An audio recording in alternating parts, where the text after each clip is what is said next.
네, 저는 앞으로 우리 명목 잠재 성장률이 내년, 내후년 3% 정도 성장한다면 내년 적정권에 한 3,200 나오고요.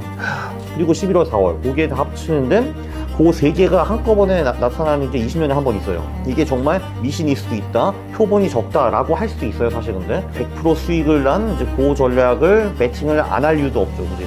그래서 이제 저는 이번에 시험말에 들어갑니다, 좀 크게. 네. 듣고 하는 게 나을까? 그치, 약간 자연스럽게. 갑니다.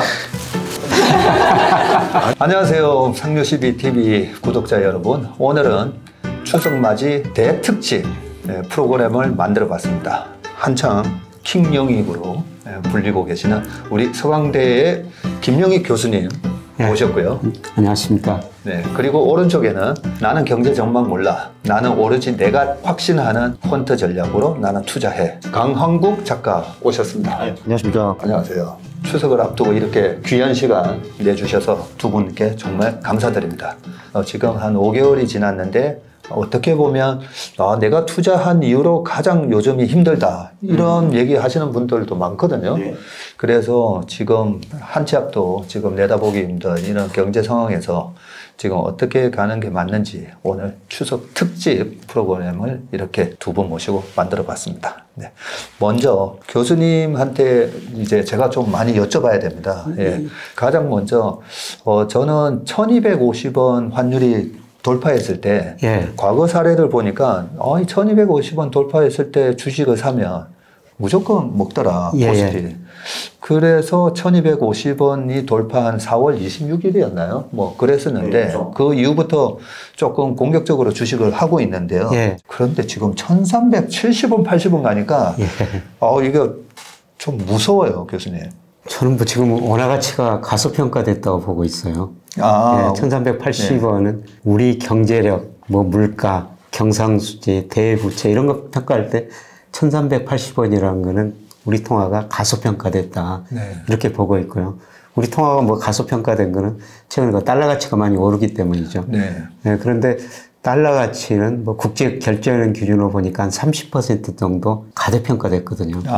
저는 조만간 달러 가치가 하락하고 환율이 다시 떨어지리라고 보고 있습니다. 그래서 1250원까지 떨어지느냐, 그 이하로 떨어지냐, 이거는 좀 시간을 두고 봐야 되는데요. 지금 환율 추세를 구해보니까 한 1280원 정도는 나오더라고요. 저는 거기까지는 조만간 떨어지리라고 보고 있습니다. 조만간이라면 뭐 연말 12월 연말 전까지는 떨어질 수 있다고 보는 게 맞나요? 아니면 한 6개월? 한 6개월 이내에요. 1280원, 뭐 6개월 보면 1250원 정도까지도. 그게 기준선이라고 말씀하셨으면 그 정도까지는 떨어질 거라 보고 있습니다. 그 부분은 저랑 그나마 좀 비슷한 의견이고, 그렇게 전망을 해주셔서 너무 감사합니다. 참고로 10년과 20년 평균이 1130원입니다. 원달러, 또 이제 10년 평균, 그리고 20년 평균을 보면은 1130원이에요. 그러니까 IMF 전에는 이제 환율이 굉장히 좀 낮았으니까 그건 논외로 하고, IMF 후에는 보통 한 1130원 정도 나오더라고요. 우리 강 작가님이 지금 1130원이라고 얘기를 해주시니까 갑자기 드는 생각이, 그 워런 버핏이나 존 템플턴이나 뭐 피터 린치 주식의 대가들이 약간은 그 민 리버전이라고 하잖아요. 이 평균값에 결국은 획일화 한다. 교수님도 저는 여러 가지 경제 모델을 얘기해 주시면서 이 민 리버전 얘기를 사실은 많이 강조하신다라고 저는 맞습니다. 보거든요. 그렇게 본다면 환율이 1130원이 평균값이었으면 결국 그렇게 떨어질 것이고, 떨어져야 되는 이유가 미국도 지금 강달러가 결국 미국 기업한테 좋은 건 아니잖아요. 그래서 결국은 저도 1130원까지 저희 뭐 고객분들한테도 그런 말씀 드리거든요. 지금은 원화를 달러로 바꿔서 투자를 하시기에는 통계적으로 그동안에 통계적으로 보면 너무 달러가 고평가되어 있을 때 달러를 사는 거다. 그렇기 때문에 지금은 오히려 달러가 있었으면 달러 팔아서 코스피를 사는 게 맞다, 이런 얘기도 하거든요. 그런데 지난번에 우리 강 작가님한테 제가 부탁을 했었잖아요. 1250원 넘어갔을 때 주식 투자해서 1년 동안 수익률이 어떻게 됐는지. 내가 보니까 난 무조건 먹던데 했더니 이제 바로 그날 밤에 하셔가지고 IMF 포함해서 12개월 지났을 때는 다 수익을 내긴 냈어요. 그쵸. 근데 이제 그게 버전이 두 개가 있습니다. 여기 이제 아버지 버전이 있고 이제 아들 버전이 있는데요.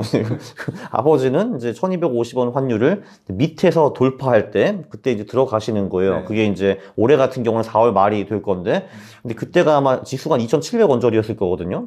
예. 제가 그렇게 기억하는데, 이제 근데 이제 사실 그러면 이제 내년 4월까지 돈을 버는가? 저는 벌 가능성이 굉장히 높다고 보기는 하는데, 근데 확실한 거는 그 4월 후에 지수가 또 2,276까지 한번 떨어진 적도 있습니다. 거기서 한 20% 이상 일단 손실을 먼저 먹으니까 이제 고통을 받죠. 그 후에 내년 4월까지 오를 가능성은 좀 높다고 봐요. 근데 아드님 버전이 있습니다. 이제 아드님은요, 저의 환율이 올라갔다가 치솟았다가 밑으로 다시 떨어져가지고 1250원을 위에서 뚫을 때 들어가라라고 이제 하셨고요. 그 전략이 고통을 확실히 많이 줄이는 전략입니다. 이게 왜 우리가 그 주식을 무릎에 사가지고 어깨에 팔라라고 하잖아요. 근데 이 무릎이라는 것도 두 가지 무릎이 있습니다. 그러니까 이제 내려가는 무릎이 있고 바닥을 찍고 올라가는 무릎이 있는데, 아버지는 그 전자이고 아드님은 이제 후자를 선택한 거죠. 네. 그리고 그래서 결론적으로는요, 1년 기다리면은 두 개 다 좋습니다. 네. 아버지 전략도 좋고 그 아드님 전략도 좋아요. 근데 저희 아들 전략으로 또 백테스팅을 해주셨어요. 해주셨는데, 제가, 우리 아들이 1년 전에 이 얘기를 좀 해주지 하고 싶을 정도로. 그러니까 왜 그때 오셨죠? 그때 이 백테스팅 결과를 보니까요. 2008년과 같은 상황이 환율이 1250원을 뚫을 때가 우리나라 코스피가 1300 정도 할 텐데, 그러고 나서 한 달인가 뒤에 892까지 떨어지면서 그때도 뭐 마이너스 20 몇 프로 이래 났었어요. 그렇죠. 그게 뭐 2008년 10월 6일인가? 그때 1250원을 돌파를 했거든요. 그래서 이제 그래서 얼씨구나 1300 코스피 진짜 싸다 하고 들어갔는데 딱 3주 만에, 그러니까 10월 27일 만에 그게 892포인트가 된 거예요. 맞아요. 정말 그렇죠. 그때 저도 얼핏 기억나는데 정말 그때 시장이 미쳐 돌아가는구나 했었죠. 네. 그러니까 레버리지를 많이 쓰는 분들이 1250원 뚫는 거 보고 들어갔다가는 깡통 차는 거죠. 그렇죠. 네. 그래서 떨어지는 1250원 떨어질 때 밑으로 이제 깨면서 이제 큰 위기가 지나가고 안정화될 때 딱 들어갔더니 그 소위 말하는 이제 MDD가 확 줄어들었죠. 많이 줄어졌습니다. 네. 10%가 안 나왔던 걸로 제가 기억을 하는데. 아니요, 그 아드님 전략 중에서 2002년인가? 이제 그때 한번 한 18% 정도 MDD가 딱 한 번 나온 적이 있었고, 그때 말고는 이제 별다른 MDD가 없었습니다. 맞아요. 말씀 들어보니까 2로 올라가서 1250원 밑으로 떨어질 때가 더 안정적인 투자 방법인 것 같습니다. 그러니까요. 그리고 제가 보기에는 지금 우리 주가도 적정 수준보다 저평가되어 있고요. 주가도 저평가되어 있고. 원화 가치도 저평가되어 있습니다. 그래서 저같이 생각하는 외국인들이 있을 거로 생각하고 있거든요. 그래서 외국인이 주식을 사면서 주가도 오르고 환율도 떨어지는 뭐 이런 과정이 앞으로 남아있지 않을까 그렇게 생각됩니다. 그래서 최근에 2달 동안에 외국인이 한 5조 5천억 정도 이상 주식을 사더라고요. 근데 제가 그 코스피를 볼 때 외국인의 관점에서 코스피를 보려고 이 원화 기준이 아니라 달러 기준으로 제가 환산해서 자주 보거든요. 바토막이죠, 그죠? 와, 환산해서 봤더니 마이너스 40%예요. 그렇죠. 40. 지금 이번에 그 필라델피아 반도체 지수가 고점 대비 이제 39% 빠졌다가 좀 반등이 들어와서 한 33% 정도 하고 있고, 나스닥이 한 34.5% 정도 빠졌다가 반등이 들어가 있는데, 그런 거에 비하면 우리나라 코스피가 외국인들 입장에서 봤을 때는 마이너스 40%예요, 지금. 사실 우리 좀 너무 억울하기도 한데 외국인 입장에서는 이 뭐야 너무 싼데 하고 살 수 있는 구간인 것 같다라고 생각을 했는데, 역시나 외국인들이 최근에 매수가 들어오더라고요. 맞습니다. 뭐 저도 뭐 3분기 좀 반등한다. 그런 의미에서 3분기 좀 반등을 내쳤었는데요. 근데 또 9월 달에 가지고 떨어지고 환율이 올라가지고. 그런데 분명히 저같이 생각하는 외국인이 있을 거라고 생각하거든요. 원화 가치는 갈수록 저평가되고 있다. 코스피도 저평가되어 있다. 둘 다 저평가되니까 저평가 정도가 외국인 입장에서 보면 더 커져버리는 것이죠. 그러니까요. 이게 근데 투자라는 게 늘 이제 두 가지 철학이 있지 않습니까? 그 소위 그 가치 철학이 있고, 그리고 이제 모멘텀 철학이 있는데, 그 외국인 중에서는 어떤 쪽이 더 우위를 삼했을까요? 그건 저도 잘 모릅니다. 왜냐면 이제 모멘텀 투자자들은 지금 한국 주식이 떨어지고 원화도 떨어지니까 뭐 고매도를 한다든지 계속 하락하는데 베팅하는 게 맞는 거고, 이제 그 말씀하신 대로 가치 투자자들은 이제 주식이 충분히 떨어졌고 원화 가치도 저평가돼 있으니까 들어가는 게 맞는 거죠. 사실 이 두 개가 다 공존하잖아요, 시장에서. 그럼 이제 지금 지금 누가 우위를 잡고 있을까요? 네, 그게 결국은 문제네요. 네. 아마 우리 강 작가께서 답을 알고 있으면서 그 질문을 하신 것 같아요. 왜냐하면 20년 전에 전 세계에서 가장 큰 운용사는 피델리티였잖아요. 네. 근데 지금 가장 큰 운용사는 블랙록이에요. 예.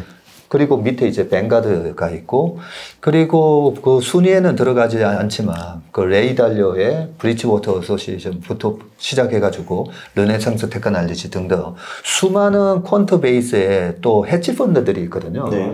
그 헤지 펀드들은 가치 투자를 할까, 아니면 모멘텀 플레이를 할까라고 보면, 저는 모멘텀 플레이를 한다고 봐요. 예, 저도 역시 마찬가지로 우리 시장처럼 이렇게 변동성이 큰 시장에서는 모멘텀 플레이를 해야 된다라고 저는 얘기하거든요. 그래서 저는 누가 저희 스타일이 뭐냐고 물어보면요. 저는 모멘텀 플레이라고 얘기를 합니다.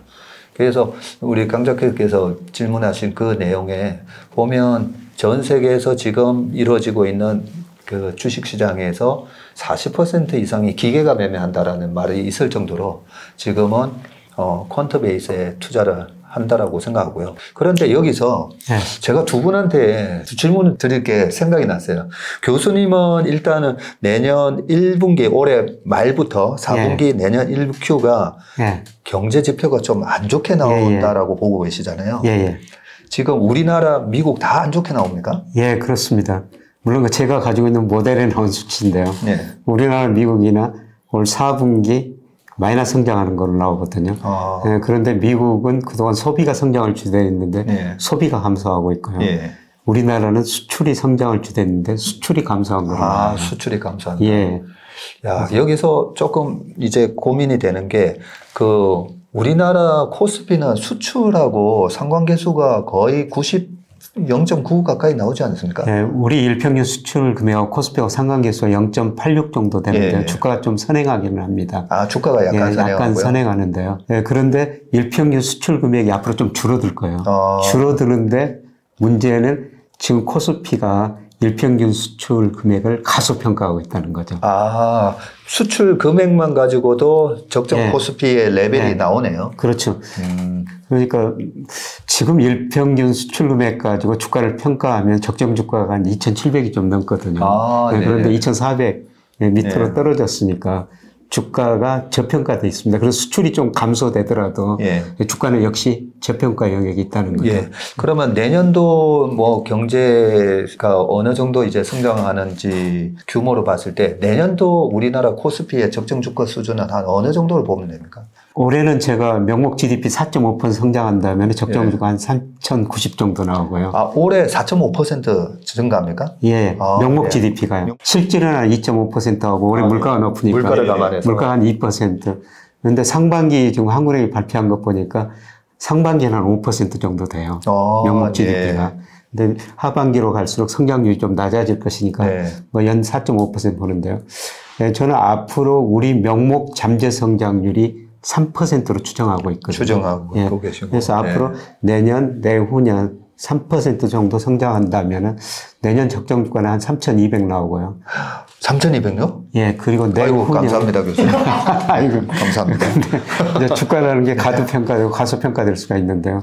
그리고 가장 중요한 거는 이제 언제 3,300이 넘느냐. 그러니까요. 그게 언제 가느냐인데. 적정 주가가 2024년 되면은 3,300이 넘게 나오거든요.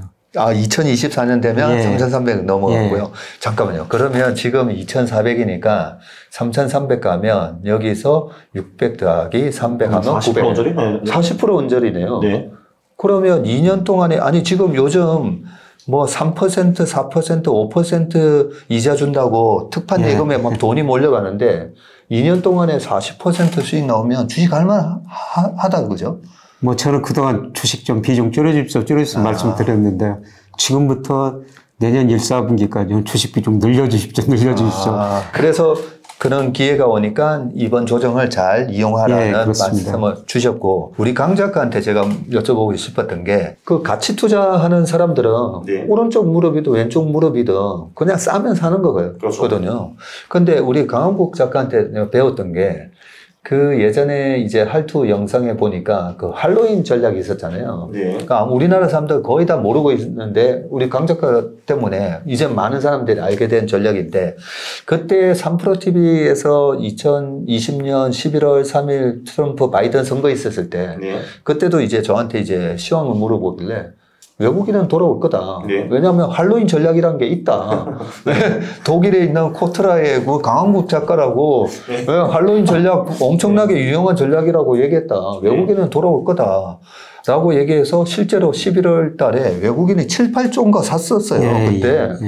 네. 그 제가 요 얘기를 했더니 우리 그때 강 작가가 그 방송을 보고 아유, 박전무님 감사합니다라고 해놓고는 아니, 꼭 그런 건 아니에요라고 뭐 또 그런 영상을 한번 올리긴 했는데, 네, 우리 지금 강 작가는 4월 24일 전후로 해가지고 일단 주식을 항상 그 전략대로 비웠어요. 네. 그러면 교수님은 내년 1분기 정도를 노려봐라 이런데, 우리 강 작가는 내년 1분기까지 기다릴 거예요? 아니면 또 10월 말에 할로윈 데이 때 전후로 해서 주식 살 거예요? 조금 전에 말씀하신 할로윈 전략이라는 거는 이제 10월 말부터 4월 말까지 주식을 가져가고 4월 말부터 10월 말까지 주식을 파는 전략이에요. 이런 거를 계절성 전략이라고 부르죠. 그러니까 여기서 뭐 봄, 여름, 가을, 겨울 계절성을 따지는 게 아니라 뭐 특정한 일, 주간, 뭐 월 또는 연에 그 주식 수익이 보통 더 높고 딴 데는 낮다 뭐 이런 거거든요. 근데 공교롭게도 2022년 10월에 계절성 3개가 다 같이 들어맞아요. 네. 그래서 좀 거의 슈퍼사이클이라고 볼 수가 있는데,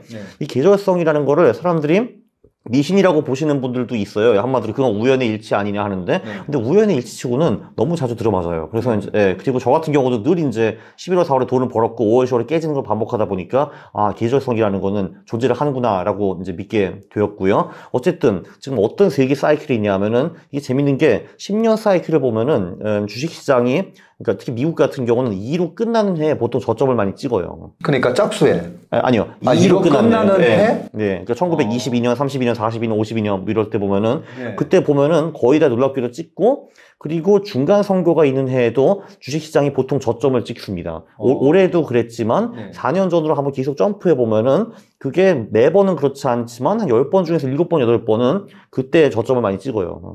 네. 그거는 이제 뭐 이런 말을 하더라고요. 켄 퓨셔 같은 경우는 이제 그 대통령이 새로 선거가 되면은 그때 정치적 불확실성이 가장 높다. 그리고 중간 선거 있을 때 그게 다시 한번 부각이 된다라고 해가지고 그때 한번 또 저점을 찍고, 그리고 11월, 4월 거기에 다 합치는데 그 3개가 한꺼번에 나타나는 게 20년에 한 번 있어요.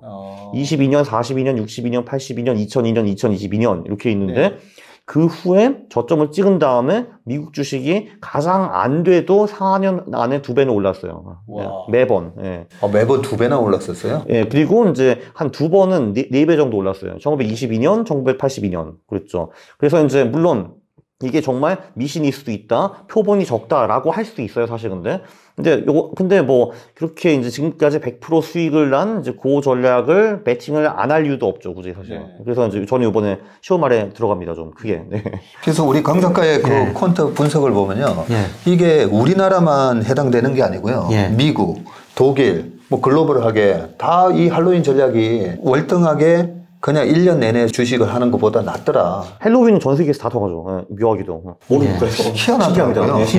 그래서 우리나라도 그런 뭐 미국 대통령 선거에 영향을 받는 건지 뭐 하여튼 신기하더라고요. 뭐 세계 주가가 거의 뭐 같은 방향으로 움직이니까요. 하긴 글로벌 유동성은 거의 모든 증시에 똑같이 거의 영향을 미치니까. 그리고 한미 상관성이 최근에 엄청나게 많이 올라갔더라고요. 이 진짜 뭐 2000년 전까지만 해도 뭐 0.1인가 뭐 그랬는데 최근 몇 년 동안 0.7, 0.8까지 갔어요. 와, 월별 수익률이. 월별 수익률이. 거의 뭐 동일하고 거의 됐습니다. 그러면 또 하나 여쭙고 싶은 게 10월 말이 할로윈 전략으로 이제 진입을 하실 건데, 우리 강 작가의 이제 큰 자금이 이제 우리 증시로 들어오는 겁니다. 준비하셔야 됩니다. 그 개미 같은 거 우리 강 작가가 사기 전에 사면 어떨까요? 자금 들어오기 전에. 그러면 아까 이제 1250원 이제 뚫을 때보다 1250원을 아래로 깰 때가 확실하게 수익이 좋게 나온다는 그 결과치를 얻었잖아요. 그러면 9월 말에 만약에 1250을 깨고 내려온다 하면 그러면 뭐 할로윈 전략 말고도 이런 환율 전략으로 일부 사실 거예요? 네, 들어갈 겁니다. 근데 말씀하셨다시피 지금 추세가 이렇기 때문에 갑자기 9월 중순에 될 것 같지 않거든요. 네. 그러면 반대로 10월 말에 할로윈 전략으로 들어갈 건데 이제 11월 말이나 12월 달에 주가는 이제 한 2,700 갔어요. 네. 근데 2,700, 800인데도 환율이 그때 돼서야 1,250원을 깨고 내려오면 그때도 그 전략대로 또 일부 포지션을 들어갈 거예요? 그때 제가 일부 돈이 있을지 좀 의문입니다. 10월 말에 좀 많이 벌기 때문에. 그쵸. 근데 아마 10월 말에 제가 풀 주식을 타지는 않을 거기 때문에 뭐 채권이나 금 같은 좀 팔아가지고 좀 더 늘 수도 있겠죠. 뭐 하나의 컨포메이션이 또 하나 생긴 거죠. 그러면 전체 전략 중에 이 할로윈 전략이 차지하는 비중이 제일 큰가 보네요, 우리. 그러니까 할로윈 전략은 당연히 매년 쓰는 거고요. 11월, 4월에 비중을 높이고 5월, 10월에 주식 비중을 줄이고 그거는 그냥 늘 하는 거죠. 매년. 그렇군요. 교수님, 이렇게 완전히 이제 기계, 프로그래밍 해가지고 이 기계 군단이에요. 우리 옛날에 주식하는 거랑 달라요, 보면. 이런 기계 군단들이 여러 가지 이제 알고리즘을 만들어가지고요. 그렇죠. 이렇게 막 샀다 들어왔다가 막 굉장히 냉정해 보면 시장 전망 이런 거 믿지도 않고요. 안 믿죠. 일단 교수님이 좀 전에 이제 4분기부터 이제 경기 침체가 온다라고 하셨는데 사실 근데 이미 2분기에 주식시장이 엄청 떨어졌잖아요. 보통 근데 그 떨어지면 6개월 후쯤 보통 경기 침체가 오잖아요. 그래서 뭐 저는 그거는 맞을 확률이 매우 높다고 저는 생각을 하고요. 그렇네요. 어찌 보면 뭐 선행 지표니까. 그리고 사실 이게 또 이제 많은 분들이 이제 경제가 그러니까 안 좋아지기 때문에 주식이 더 떨어진다라고 말씀을 많이 하시는데 저는 사실 주가가 먼저 이제 경제보다 떨어진다라고 생각을 하는 사람이기 때문에 저는 뭐 사실 매크로 지표는 이제 크게 신경 쓰지는 않습니다. 아니 강 작가 얘기 듣다 보니까 주식이 전형적인 이제 리딩 인디케이터 선행 지표이기 때문에 어떻게 보면 아니 지금 주가가 빠진 게 앞으로 다가올 경기 침체를 다 선반영한 거다 뭐 이런 얘기거든요. 그런데 지금 예상보다도 경제 지표가 더 나빠질 것이다. 그 충격은 한번 남아있다. 이렇게 보고 있고요. 제가 강 작가님 이야기 들어보니까 저는 뭐 투자자들한테 제 말도 듣지도 마시고 누구 말도 듣지 마십시오. 자기가 잘하는 것만 하십시오. 그러니까요. 강 작가님이 제일 잘하는 분야 그렇게 주식 투자하니까 자기가 잘하는 분야 하면은 돈 안 잃어요. 돈 벌어요. 근데 그만큼 자기가 잘하는 분야가 있어야 되는데 강 작가님은 거기 완전히 특별하신 거죠. 맞습니다. 제가 봤을 때 퀀트킹이에요. 그러면 이제 주가가 이미 한 25, 30% 떨어진 다음에 이제 반등을 했는데 이제 그거에 반영된 경제 지표보다 지표가 더 안 좋아질 가능성이 크다는 거네요. 지금 기대한 것보다 그렇죠. 실제 지표는 더 안 좋아질 거라고 보고 있거든요. 사실 뭐 페드가 여기서 금리를 뭐 5%, 6% 만들어 버리면 그러면 진짜 경제는 더 망가질 수도 있는 거고, 그죠? 그런데 제가 보니까 우리 교수님이 저한테 많은 도움이 되시는 거는 그런 GDP 아니면 통화량 여러 가지 수출로 봤을 때 저는 이제 뭐 밸류에이션 PER, PBR도 보잖아요. 그런 식으로 봤을 때 이제 적정 주가 수준이 있고 이 적정 주가 수준을 가지고 시중에 유동성이 얼마나 풍부하고 금리 수준이 얼마인가에 따라서 이 레버리지가 커졌다가 또 딜레버리징 되면서 또 이 적정 주가 수준보다도 더 많이 빠지기도 하고 이게 우리가 요즘 주식하기 어려운 이유 중에 하나인 것 같아요. 이게 레버리지 포지션만 없어도 이 정도 변동성은 안 생길 것 같은데 우리나라도 신용 이번에 25조 갔다가 17조 깨졌다가 지금 살짝 뭐 이러고 있는데 저희가 그거 미국 시장에 도대체 이 마진 뎁 트레이딩이 어느 정도 규모인가? 한때 8천억 달러가 넘었었는데 최근에 좀 줄어들었죠. 알고 계시네요. 그러니까 우리나라 돈으로 보니까 1200조 정도 다 돈을 빌려서 그렇게 투자를 하고 있더라고요. 맞습니다. 그러다가 최근에 한 250조, 300조 털렸어요. 주가가 빠지는 바람에. 그래서 왜 적정 주가 수준보다도 더 과도하게 빠질까? 그게 이제 반대매매. 반대매매는 뭐 인정사정 없잖아요. 그냥 무조건 그 주식 청산해서 빌려준 돈 야, 돈 내놔, 그냥. 네. 무조건 팔어. 이런 식으로 이제 강제 청산을 하다 보니까 그게 이제 소위 말해서 이제 마진콜이고. 그죠? 예. 그래서 이 부채가 교수님이 이 부채의 위기 되게 많이 강조해 주셨잖아요. 이 부채 때문에 이 주식시장의 변동성이 너무 큰 것 같아요. 네. 아니, 우리 강 작가님도 이 들어가실 때 부채? 아, 저요? 아니요. 저는 부채 쓰지 않습니다. 부채 쓰지 않아요? 네. 네. 그렇죠. 주식할 땐 절대 안 씁니다, 저는. 그러니까 장기적으로 내 전략이 혹시 틀리더라도 버틸 수가 있네요. 일단 뭐 들어갔을 때 한두 달 이렇게 막 이렇게 뭐 생각대로 전략이 안 맞을 때도 있을 건데 그때 손절매도 합니까 근데? 네, 저 같은 경우는 그냥 가격이 떨어지면은 제가 아무리 그 전에 그럴듯한 이유가 있다 하더라도 그냥 팔고 나갑니다. 할로윈 전략을 썼더라도 그러고 보니까 코로나 때 네. 그때 3월 초인가 마이너스 10% 넘길래 그냥 포트폴리오 그냥 다 정리해버렸죠. 정리해버렸죠. 네, 맞아요. 예. 그러면 본인이 쓰는 전략에서 마이너스 10% 넘어갈 때는 칼같이 자르고 그리고 할로윈 전략이 맞을 때는 평균적으로 수익이 한 얼마 정도 나요? 그냥 기본적으로 커스피 정도를 보시면은 그냥 11월, 4월에서 전체 수익의 100% 이상의 수익이 난다고 보시면 될 것 같아요. 1980년부터 네. 지금까지 커스피가 한 연평균 한 8, 9% 정도 수익이 났을 네. 거거든요. 근데 11월, 4월의 수익이 그거보다 좀 더 높아요. 그러면 한 16%, 17%? 아니, 그 정도 아니고요. 뭐 더블로? 10% 온전히 날 겁니다, 그게. 그러니까 이제 커스피 전체 연봉리가 8, 9%면은 이제 그 11월, 4월에만 투자하면 한 연봉리 10% 정도 먹을 수가 있고요. 물론 그 나머지 6개월 동안에 요 돈을 안전하게 예금이나 뭐 채권 같은 데 넣을 수가 있겠죠. 그러면은 총 합치면은 보세요. 뭐 13, 15, 뭐 그 정도 나오겠잖아. 연평균 13, 15. 예. 그 나머지 기간에서는 또 채권으로 굴리면서 그렇죠. 안전하게 굴리고 3%에서 그때 그랬잖아요. 10년 동안에 10배. 네. 10년 동안에 10배 하려면 연평균 수익률 26% 나와야 됩니다. 네. 그렇죠. 근데 26% 수익 내시는 거 아니에요? 그러니까 이제 그거는 지수였고요. 네. 당연히 그 지수 내에서 또 퀀트 투자를 한 번 해가지고 초과 수익을 낼 수 있습니다. 그 지수보다 더 높은 수익이 기대되는 주식을 당연히 찾아낼 수가 있죠. 그래서 26% 달성 안 해도 됩니다. 딴 수익도 좀 있어가지고요. 네. 그걸 또 복리로 풀리면 됩니다. 그렇군요. 저 같은 경우는 이런 매크로 분석 이것저것 많이 해가지고 사실 이제 경제가 턴어라운드 된다 이런 거 뭐 여러 가지 따져서 하는데 그냥 뭐 기계적으로 이렇게 하시니까 주식 투자하시면서 별 스트레스가 없으시겠어요? 뭐 맨날 돈 벌어주니까. 아니요, 그 깨질 때도 있기는 한데, 깨질 때 근데 손절을 받으면서 저는 스트레스를 별로 안 받기 때문에, 결론적으로는 스트레스가 별로 없습니다. 그냥 손절하고 잊어버리면 돼요. 손절하고 잊어버리고. 그러면 손절했을 때, 그러면 현금화 시키고, 언제 다시 진입하는 거죠, 그러면? 보통 그냥 리밸런싱 구간에 다시 들어가고요. 그래서 그게 그 다음에 10월이 될 수도 있습니다. 이번 할로윈 전략에서 손절을 했으면, 그 다음 이제 10월 달까지 기다리기도 하고. 그럴 가능성이 있습니다. 교수님께서는 우리는 그 경제가 이렇게 돌았을 때 OECD 국가의 OECD 선행지수가 뭐 돌아서고 뭐 이럴 때 이번에는 시클리컬 쪽인지 이번에는 성장주 쪽인지 막 이런 거 많이 따지잖아요.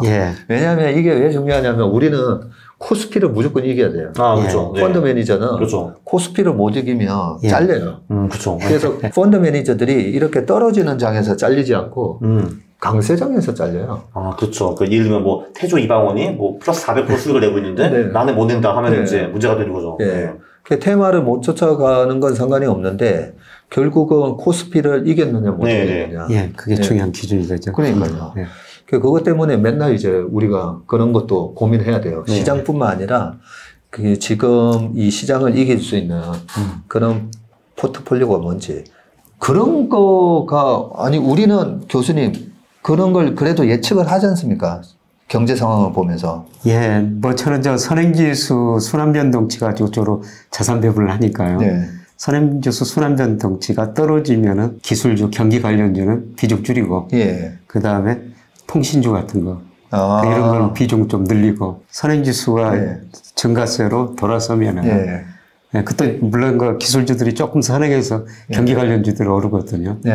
그런 식으로 비중은 조절하긴 합니다. 제가 갑자기 생각이 든 게 우리 시청자분들 요즘 삼성전자가 거의 국민 주식이 됐잖아요. 예. 근데 삼성전자도 분명히 반도체가 이제 사이클 예. 산업이잖아요. 예. 혹시 이 삼성전자를 투자하는데 아니면 반도체 예. 투자하는데 이렇게 약간 좀 단서가 될 만한 그런 매크로 지표가 있습니까? 저는 선행지수 순환 변동치라고 보고 있거든요. 예. 그게 작년 6월을 고점으로 지금 계속 떨어지고 있습니다. 삼성전자가 굉장히 좋은 주식인데 예. 저는 선행지수 순환 변동치가 떨어진 것 보고 삼성전자 제 계좌에서 비중 많이 줄이고요. 그 다음에 워낙 좋은 주식이니까 일부는 가지고 있었죠. 예. 대신 리스크 관리를 하기 위해서 인버스 ETF를 1.5배 샀습니다. 삼성전자를 해지하기 위해서 1.5배. 그러면 거의 해지가 완벽하게 됐겠네요. 완벽하게 되고 좀 수익이 나죠. 그러면 교수님은 이제 올 연말이나 내년 1분기, 거의 내년 1분기 정도에 그 인버스를 이익 실현하시고 약간 이제 삼성전자나 바꿔가고 있습니다. 롱 포지션만 들고 가시는 그런 전략 쓰시겠네요. 그렇습니다. 제가 또 궁금한 게 그러면 할로윈 전략을 쓰든 뭘 하든 포트폴리오를 짤 때 그냥 지수를 사는 거예요? 아니면 나름 윌리엄 오닐이 얘기했던 캔슬림 전략 같은 걸로 포트폴리오를 또 따로 퀀트로 짜나요? 저 당연히 개별주를 퀀트로 짜는데 저는 주로 캔슬림 정도는 하지 않고요. 왜냐면 캔슬림 같은 경우는 퀀트로 짜기가 굉장히 어렵습니다. 거기 사실 C가 그 분기 이익 성장률이고 A가 연간 성장률인데 그 정도면 사실 퀀트로 쌀 수 있지. 왜냐면 N 같은 경우는 뭐 새로운 상품 이런 것도 이건 제가 퀀트화 할 수가 없잖아요. 그렇네요. 그래서 이제 좀 그런 거는 안 하고 저 같은 경우는 이제 영업이익, 매출액, 뭐 순이익의 성장률 그리고 이제 per PBR 등 가치 지표 이런 식으로 섞어가지고 보통 합니다. 가치 지표와 성장 지표를 주로 섞어 하고요. 그렇게 해도 뭐 보통 뭐 복리 30% 이상 나오는 줄 알았더니 너무 많이 나오기 때문에 이제 그걸로 이제 개별주 쪽을 투자를 하고요. 문제는 뭐냐면은 이제 그런 전략들이 MDB가 50%, 60%가 다 넘어갑니다. 이게 개별주 전략은 다 그렇죠. 뭐 그냥 주가 지수도 MDB가 50%, 60% 넘어가니까요. 그러니까요. 저 같은 경우는 자산 배분을 하고 이제 그 내에서만 이제 그 개별주 종목을 굴리거나 아니면은 이제 개별주 종목을 크게 가져갈 경우에는 이제 손절 폭을 둡니다. 제가 그 이상 잃지 못하게 그렇게 두죠. 그거 하고 또 이제 동적 자산 배분 전략들을 제가 보통 서너 개 정도 같이 돌립니다. 그 동적 자산 배분 전략 그거는 어떤 전략인가요? 동적 자산 배분은 아주 쉽게 말해서 추세 추종 전략들인데요. 그러니까 그 추세 추종을 하기 위해서는 절대 모멘텀과 상대 모멘텀이라는 거를 이해를 해야 됩니다.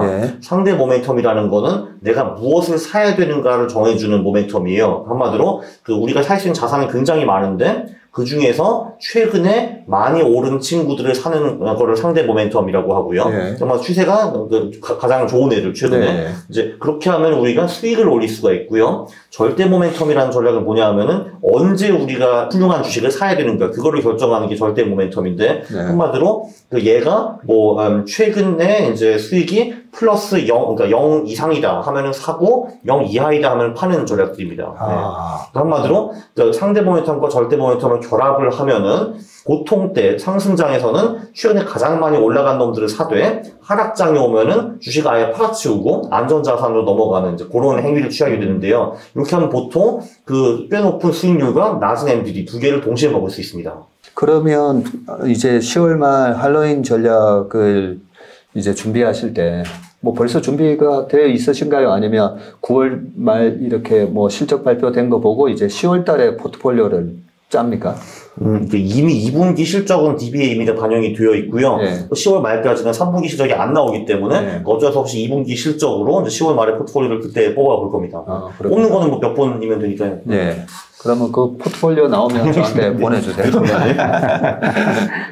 오늘 상주CBTV에서 마련한 추석 특집 강박킹 코너에서 우리 강은구 작가께서 여러 가지 전략 말씀해 주셨고요. 우리 교수님께서는 내년도의 적정 주가 수준 3,090에서 3,200, 내후년에 3,400 정도 갈 수 있는 그런 지수 모멘텀이 남아 있으니까 이번에 4분기 그리고 내년 초 이 위기를 잘 기회로 삼으라는 그런 좋은 말씀들을 해주셨습니다. 그러면 추석 건강하고 풍성한 그런 추석 되시길 바라고요. 간단하게 인사 한마디씩 하시죠. 구독자 여러분들 추석 잘 보내시길 바랍니다. 그리고 4분기부터는 기회가 옵니다. 추석 행복하게 보내시고요. 올해 추석은 뭐 주시장이 별로 안 좋았습니다만 1년 후 내년 추석은 아주 주식시장도 돈 많이 버시고 아주 행복하게 보내실 것 같습니다. 네, 그러면 강박킹 추석 특집 순서는 여기까지입니다. 함께해 주신 여러분 고맙습니다. 고맙습니다. 감사합니다.